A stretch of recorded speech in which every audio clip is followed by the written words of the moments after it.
Last month, I reported that the Canon EOS R5 Mark II was freezing up, leaving photographers out in the cold. After being outside in temperatures no colder than 4 to 7 degrees Celsius, they reported getting the error message, change or charge battery. This despite the batteries being fully charged.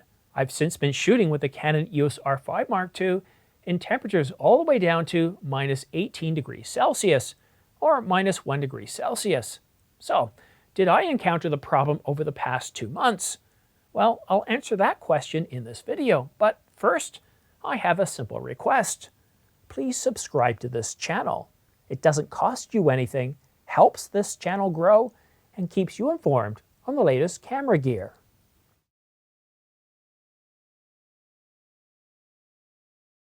The most important thing when covering a story like this is to, well, tell you all the details. Now, the photographers that brought this information to me said they were testing with the Canon EOS R5 Mark II with various lenses, the 100 to 500 millimeter, the 400 millimeter, and the 600 millimeter. I didn't have all of those lenses. I did test with the Canon EOS R5 Mark II, obviously, with firmware 1.0.1, and that's what the photographers were testing is when they reported the information last month.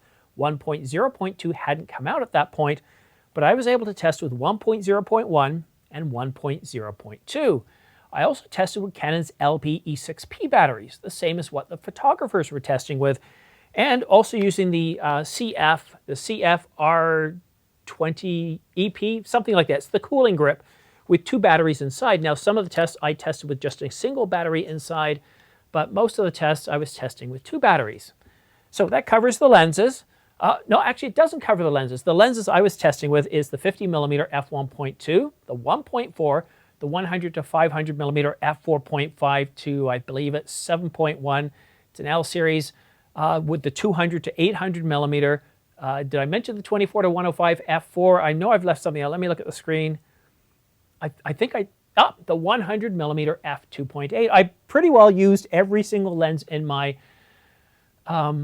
inventory, lenses behind me, and I'll get to the results in just a moment. So that is, now, one other thing that's important to mention too, the duration, because the photographers said they were kind of outside waiting for something to happen. You know those situations where you're waiting for the northern lights or you're waiting for animals, whatever it is, and the temperatures for these photographers was between 4 and 7 degrees Celsius. That's probably, what, 38 to 44 degrees Fahrenheit. I was testing in much colder temperatures. Now, initially, when I put out the video talking about this, I was able to replicate somewhere around 32 degrees Fahrenheit to about 42 degrees Fahrenheit, or around 0 to 5 degrees Celsius, various conditions on various days. But over the last couple of weeks, it's gotten cold here, very cold, all the way down to minus 18. So I made sure I got out early in the morning, all dressed up, all warm, and went out and started shooting. And you know what? Well, hang on for just a moment, and I'll get to what.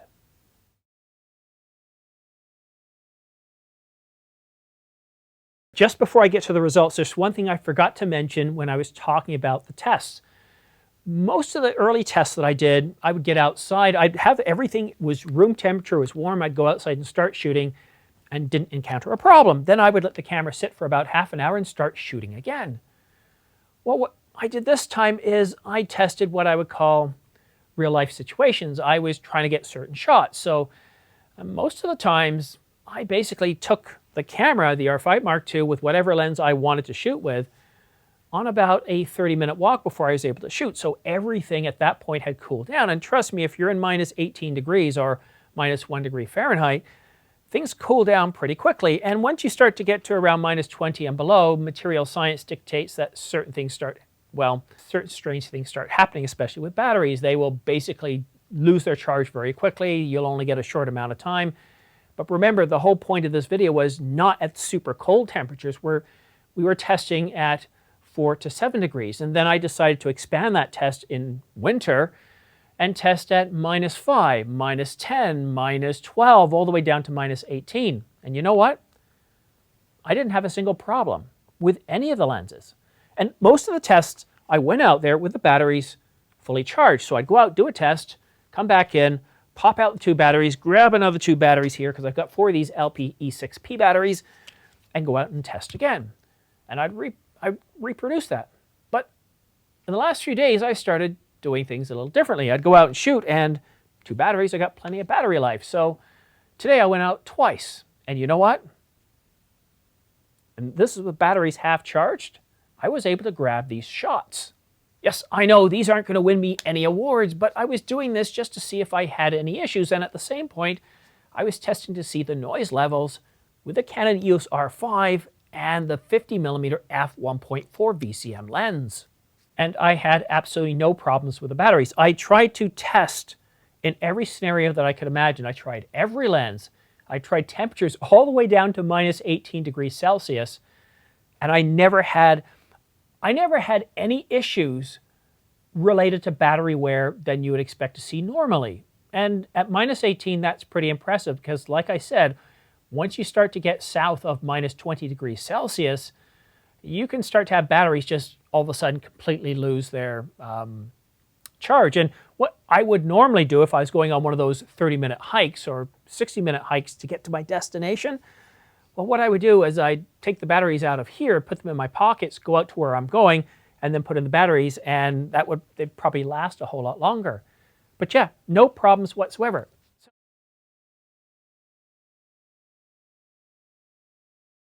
So what if you're encountering this problem? What should you do? Well, it's always helpful to scour the forums, but I would just simply call Canon support for your country.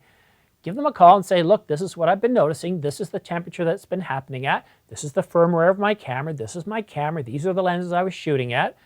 Give them all the information, and it might need service. It might need service. What I think could be going on here is Canon put out an awful lot of these cameras, but they didn't make them all on one day. They made them over a series of months, and perhaps the tolerances from both the firmware and the hardware on some cameras is causing them to, how shall we say, err on the side of caution. So it might need some service, and in that situation, you're best to call Canon, talk to the support team, and send it in for service. After all, it's new, it's covered under warranty, and you shouldn't have any problems. But like I said, I tried to force the issue. I tried to get it to act up, and it certainly wouldn't act up. But that's really all I want to say at this point. There is one thing, though, to consider. A lot of people will say, hey, do you think the R5 is going to go on sale and get any cheaper? The R6 Mark II was supposed to go on sale December. It hasn't dropped any lower than the $500 off that we're seeing now. It is supposed to be refreshed in Q1. But the Canon EOS R5, the Mark I, is still $1,500 less than the Mark II. That's a huge discount. I wouldn't be surprised if Canon raises that price from $27.99 up to around $28 or $29.99 as we move into January. Because still, for me is there really a $1,500 difference between this, the Mark II, and the Mark I with what I'm shooting with right now? I'm sure many of you would say no. And for those of you that do notice the differences, you know, I gotta say, you know, living in Canada, Australia, New Zealand, other countries where your currency isn't doing very well against the US dollar, that $1,500 US could be $2,000 or $2,500 as a differentiator between the Mark I and the Mark II. And in many of those situations, well, let me put it to you this way. The R5 Mark I is still doing the bulk of the work for this channel. Every video that you see is shot on the Mark I, not the Mark II. So I still think it's a terrific camera. Look at everything on the marketplace. Very few cameras can offer the same level of capabilities as the Mark I, and $27.99. And if you get a refurb, keep an eye on Canon USA if you're in the United States. You can sometimes get these around $19.99, which is just absolutely incredible. And if you are interested in purchasing any of the cameras that I've talked about in this video, oh, and one more I want to tell you about, the R8 is $400 off. That's a really big deal for the R8, the best deal I've seen yet. The R50, I believe, is $100 off. The Nikon Z8 and the Z9 are $500 off a piece, and several Sony cameras are on sale, like the a7S III, the a7R5, and the a7 IV. So lots of good deals. I've got a bunch of them, like 20 in the description down below for for Adorama and B&H. I also have links for Amazon.com, and if you're interested in purchasing those, please use my links down below because it's really what keeps the lights on. It really keeps this channel going. I get a small commission back of anywhere from 2 to 5%, and guys, it's greatly appreciated. Thank you for everybody who supported me in 2024. It's thank you. It's allowed me to turn this into a real business, and I very much appreciate that. And as long as you guys are using my affiliate links, guess what I don't do?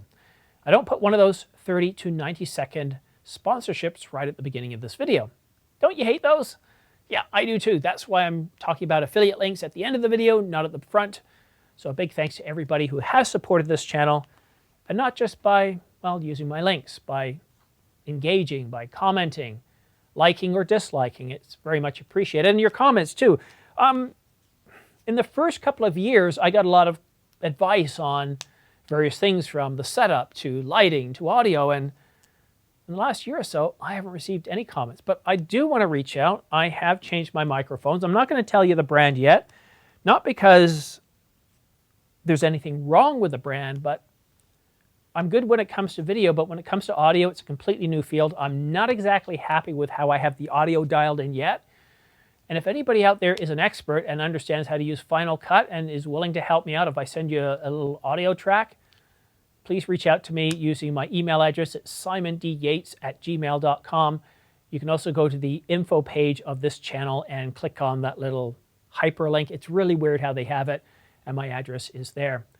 Thanks so much for watching. Have yourself a great Boxing Day.